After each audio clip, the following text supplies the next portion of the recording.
Baik, tuan-tuan muslimin muslimat yang dirahmati oleh Allah Subhanahu wa taala, kuliah kita pada pagi ini kita sambunglah kuliah tahsin dan juga talaqi pada pagi ini berkait dengan surah Yusuf.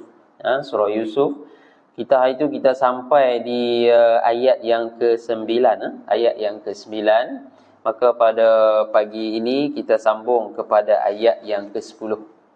Ayat yang ke-10. Baik, sebagaimana biasa kita akan mulakan dengan tahsin terlebih dahulu, tahsin dan kita mula dengan talaqi, kemudian kita tahsin dan kemudian diakhiri dengan tadabbur secara ringkas bagi ayat-ayat yang telah kita bacakan. Baik, jadi bermula ayat yang ke-10, saya baca dan tuan-tuan ikut seperti mana tadilah insya-Allah. A'udzu billahi minasy syaithanir rajim.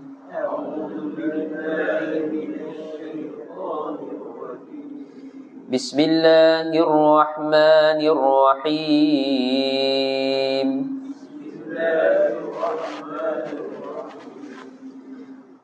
Qala qailun minhum la taqtulu Yusuf.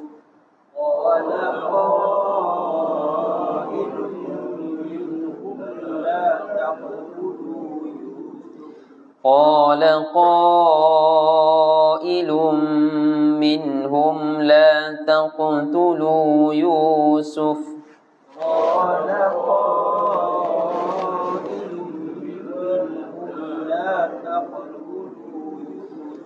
وألقوه في غيابة الجب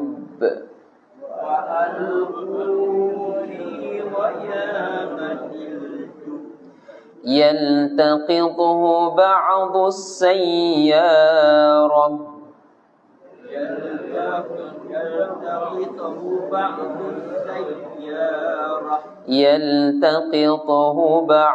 السيارة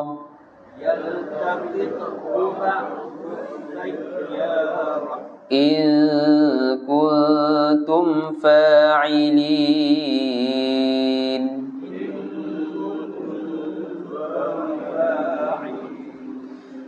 قالوا يا أبانا ما لك لا تأمنا على يوسف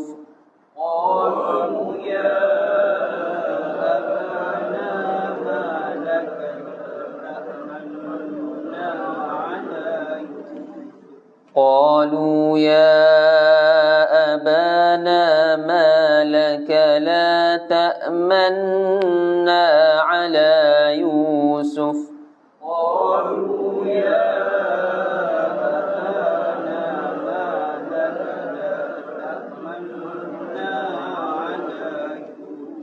وإنا له لناصحون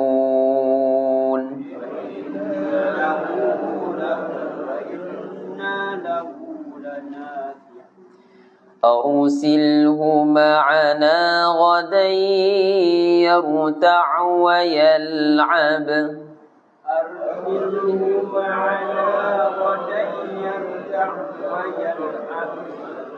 وإنا له لحافظون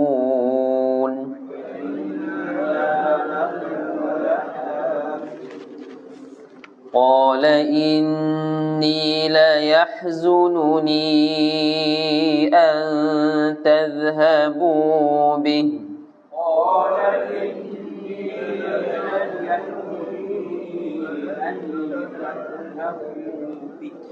وأخاف أن يأكله الذئب وأخاف أن يأكله الذئب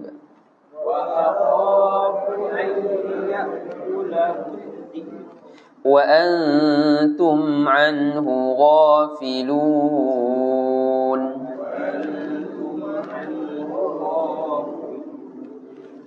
قالوا لئن أكله الذئب ونحن عصبة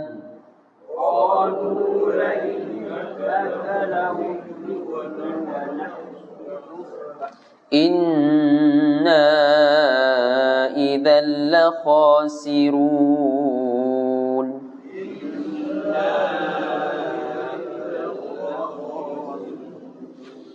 Baik, kita tahsin dulu tuan-tuan. Cuba tengok balik ayat yang ke-10 ayat yang ke-10. Baik, yang pertama sekali adalah huruf qaf lah. Sebagaimana biasa, huruf qaf ini adalah huruf, salah satu huruf isti'la, ataupun kita bahasa Melayunya kita kata huruf yang tebal. Jadi yang dimaksudkan dengan tebal ini adalah tuan-tuan, kita mengangkat pangkal lidah kita. Kita mengangkat pangkal lidah. Tuan-tuan cari kat mana pangkal lidah tu, angkat, tolak naik ke atas. Tolak ke langit-langit. Kita rasa sendiri lah benda tu. So bila kita akan sebut jadi qa. Qa, dia bukan jadi qa. Qa, itu belum lagi, belum sampai tahap lagi. No? Qa itu belum lagi. Kalau qa, itu tuan-tuan dah rasa. Kita rasa pangkal lidah kita naik atas.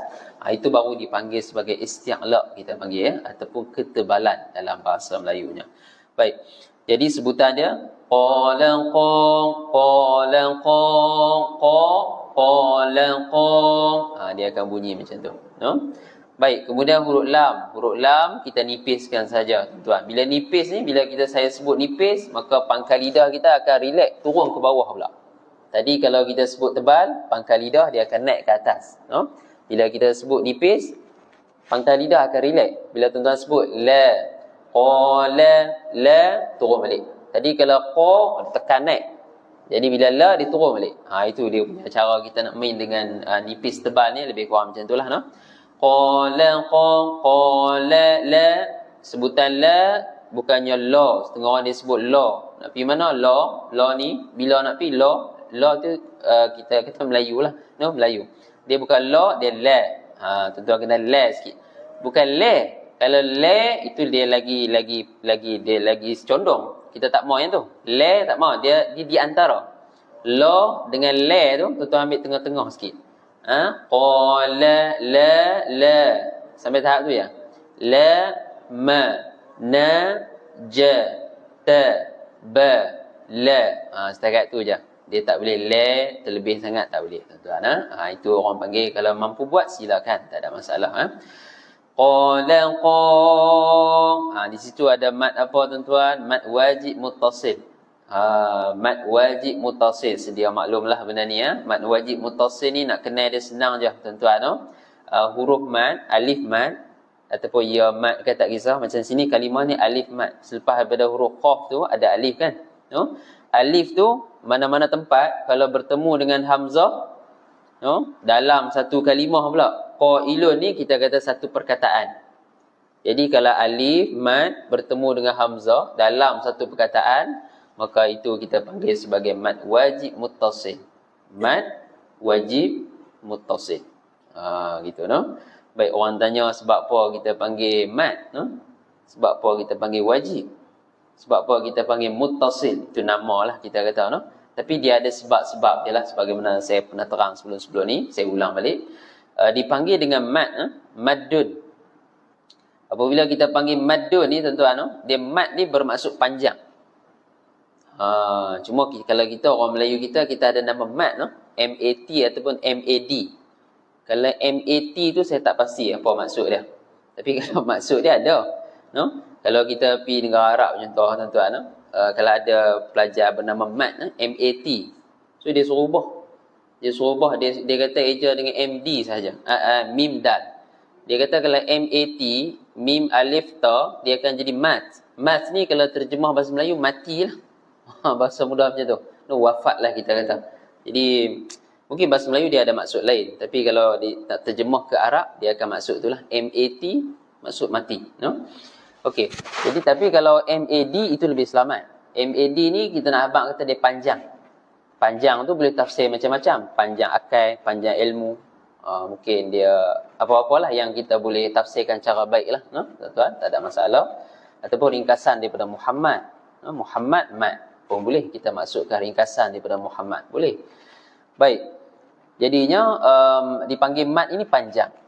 Kemudian dipanggil wajib. Sebab apa dipanggil wajib? Mat wajib. Orang sebut wajib. Wajib ni tuan-tuan kerana dia wajib panjang lebih daripada dua. Tuan-tuan tak boleh panjang dua. Bahasa mudah macam tu. Bila sebut mat wajib je macam ni, tuan-tuan kena panjang 4 atau 5 harakat, lebih kurang. Macam tu. 2 tak boleh. Bila sebut wajib je, faham wajib tu, tak boleh 2 tu. Nak kena baca 4 ataupun 5. Lebih kurang macam tu. Baik. Kenapa dipanggil muttasil, tuan-tuan? Mad wajib muttasil.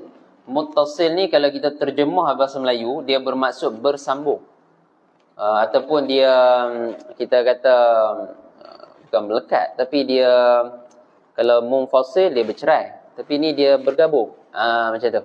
Dia bergabung, yang dimaksud sini adalah huruf alif, mad tadi, alif mad, bergabung dengan huruf hamzah dalam satu kalimah. Dia bercantum. Itu orang panggil muttasil ni, kita boleh terjemah bercantum boleh. Bercantumnya alif mad tadi dengan huruf hamzah dalam satu kalimah. Gitu tuan-tuan. Jadi setiap nama tu ulama letak kepada kita, dia ada sebab dan justifikasi dia lah, yang boleh kita faham berasaskan kepada bentuk kalimah tersebut.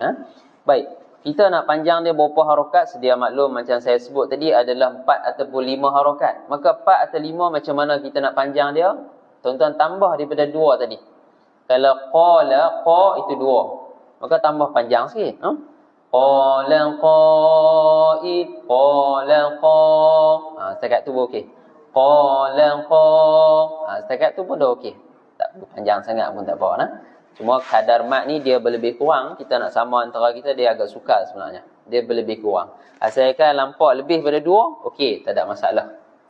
Tuan-tuan jangan baca 2 je. Kalau orang baca 2 dia macam ni lah. Qala qailum, qala qailum, itu 2. Kalau 4, dia nampak lebih sikit. Qala qailum. Itu okey dah. Tak ada masalah apa dah.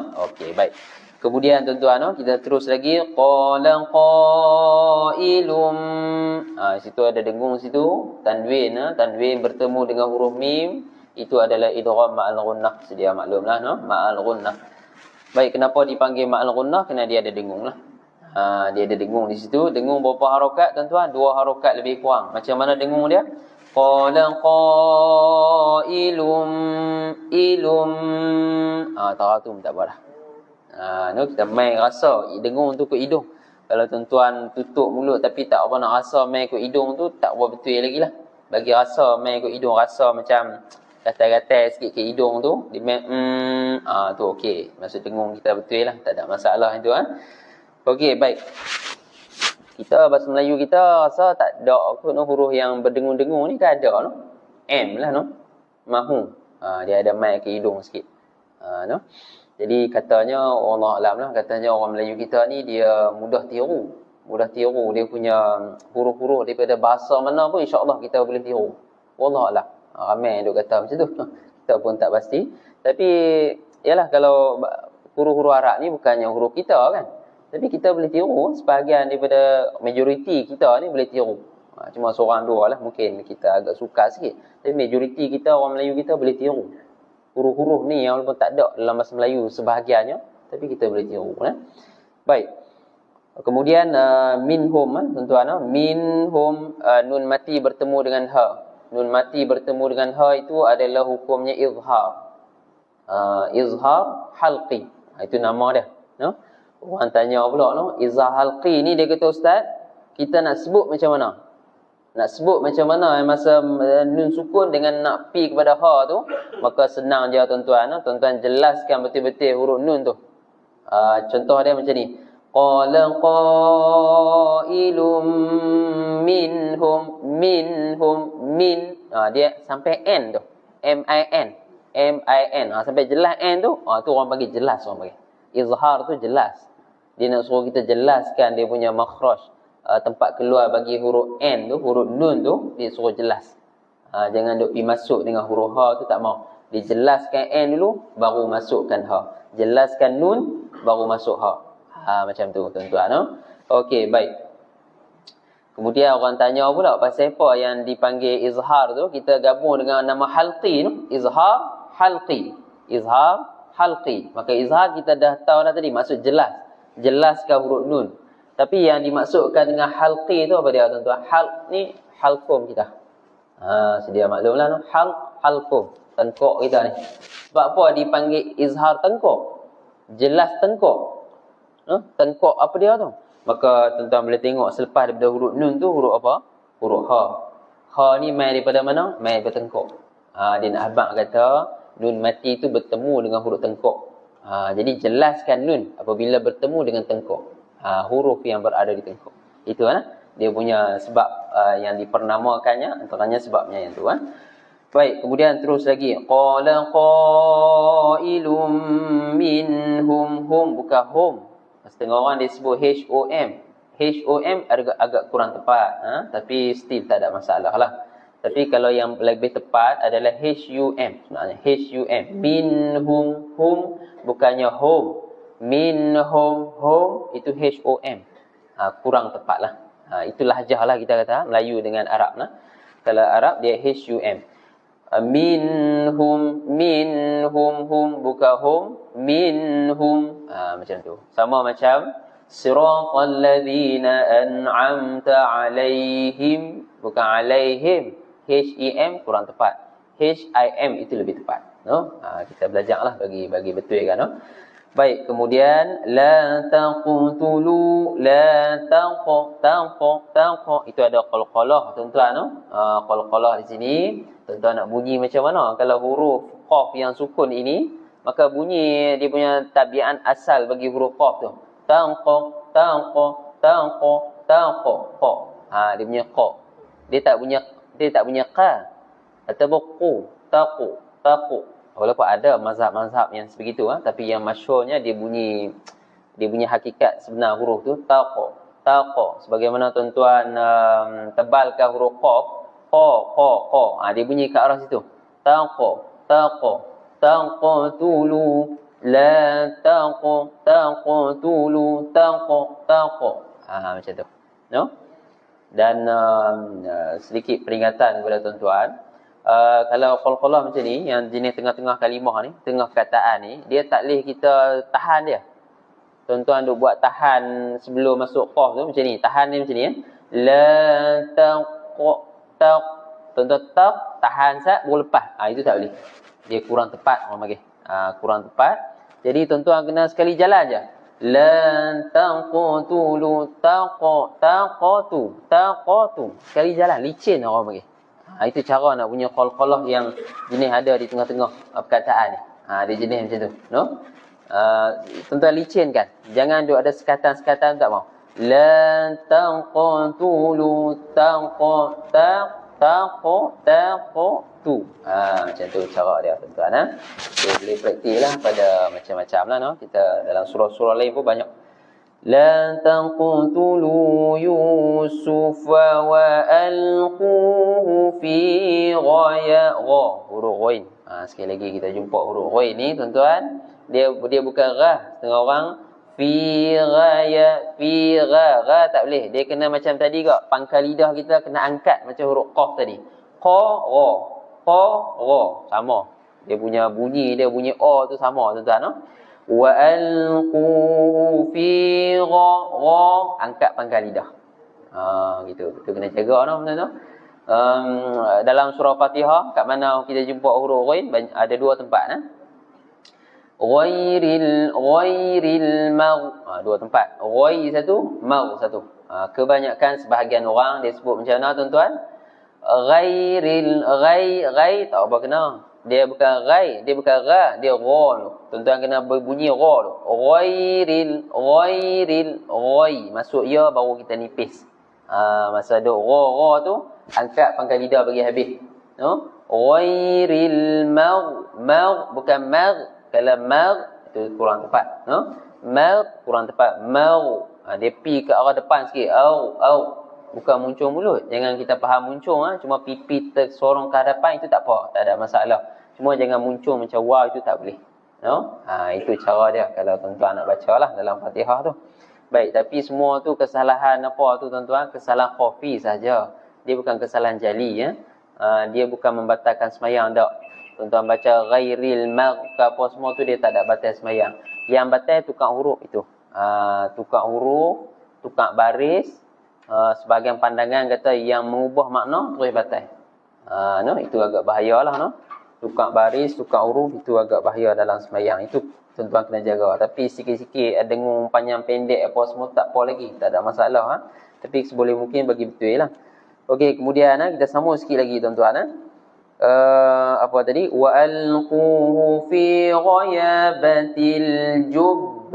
Ini kalau tuan-tuan berhenti, ni boleh berhenti, tak ada masalah. Boleh berhenti. Kalau tuan-tuan berhenti, tuan-tuan perasan tak dia ada ba bertasydid? Ba ni salah satu daripada huruf qalqalah. Huruf yang ada dentuman, ada lantunan. Tapi masalah dia bertasydid. Jadi tuan-tuan kena lantun dia cara lain sikit. Kena qalqalahkan dia dengan cara yang lain, iaitu tuan-tuan kena tahan sat baru lepas. Macam tu. Contoh saya buat.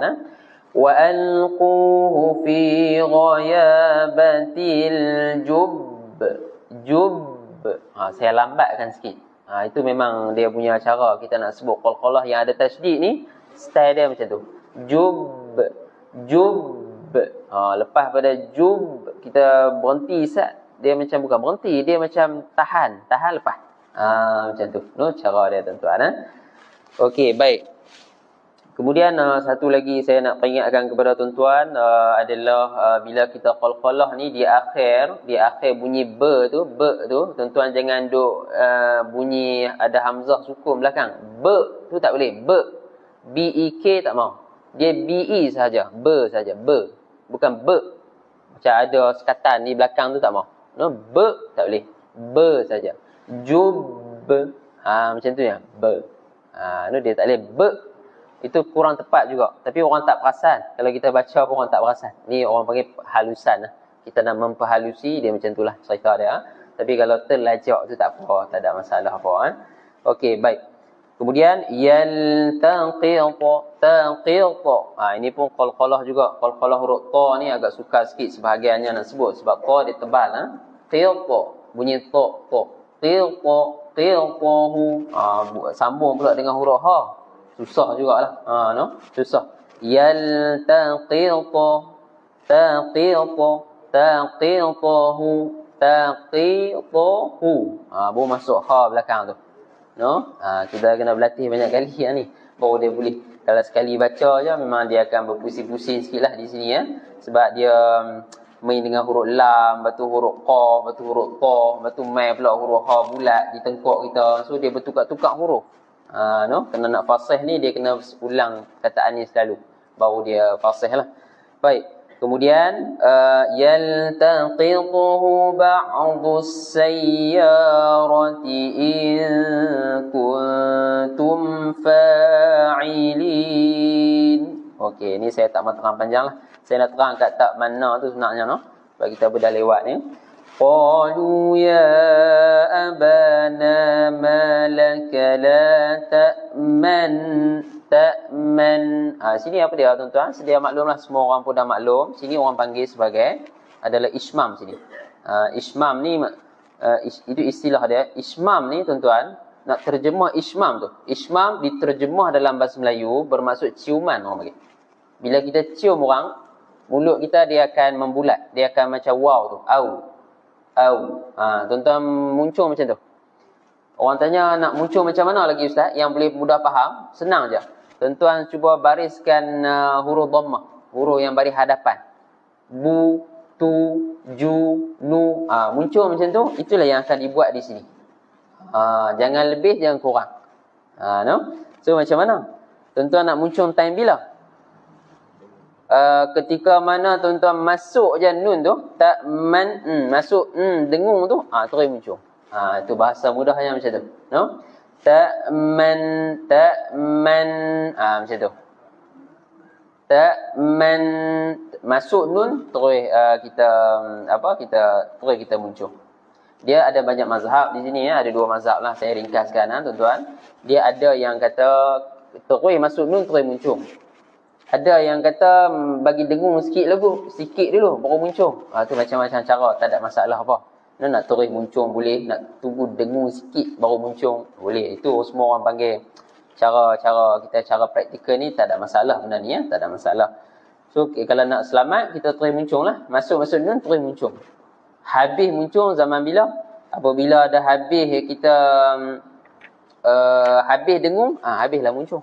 No? Masa duk tengah dengung tu tuan-tuan, ta'man, masa duk tu kita pun masa tu masih lagi muncung. Bila sebut na aja, terus habis muncung. Macam tu tuan-tuan, no? La ta'manna, la ta'manna, manna. Masa duk dengung dua harakat tu, itulah muncung dia. Bahasa mudah macam tu, tuan-tuan. Okey, baik. Kemudian habislah situ. Dia ada satu lagi cara baca, tapi jaranglah kita beramal. Tuan-tuan mungkin jarang sini. Di mana cara baca dia orang panggil raum pula sini. Ada satu cara baca lagi raum. R-A-U-M, raum. Raum ni apa dia? Raum ni tuan-tuan kena pisahkan nun tasydid tu bagi jadi dua nun. Jadi ta'manuna. Nun yang pertama dhamma, nun yang kedua fathah. Ta'manuna. Kena asing dulu nun tu. Nun tasydid tu bagi jadi dua nun. Okey, kemudian tuan-tuan yang nun yang pertama tu, tuan-tuan sebut sikit je. Sebut laju orang panggil. La ta'manuna, manuna, nu tu sangat sedikit. Gitu.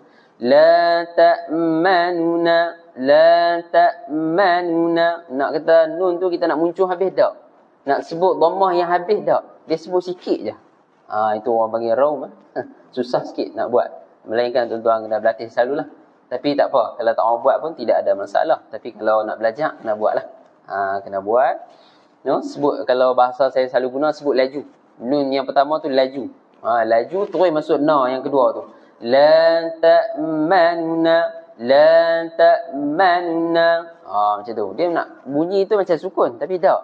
Nak kata berbaris betul. Tak. Kalau baris betul dia bunyi macam ni tuan-tuan. La ta'manuna, nuna. Itu baris betul orang panggil. Nun yang pertama tu baris betul. Tapi kalau baris sikit dia, macam saya buat tadi lebih kurang. Gitu. So di sini kesimpulannya dia ada dua cara. Ismam pun boleh, raum pun boleh. Tapi yang paling mudah adalah ismam lah. Paling mudah adalah ismam. Okey, baik. Kemudian kita terus yang terus je. Wa inna lahu lanasihun. Okey, baik. Jadi yang tu je lah. Saya rasa cukup lah sekadar tu. Nanti kita sambung lagi lah untuk arsil tu. Baik.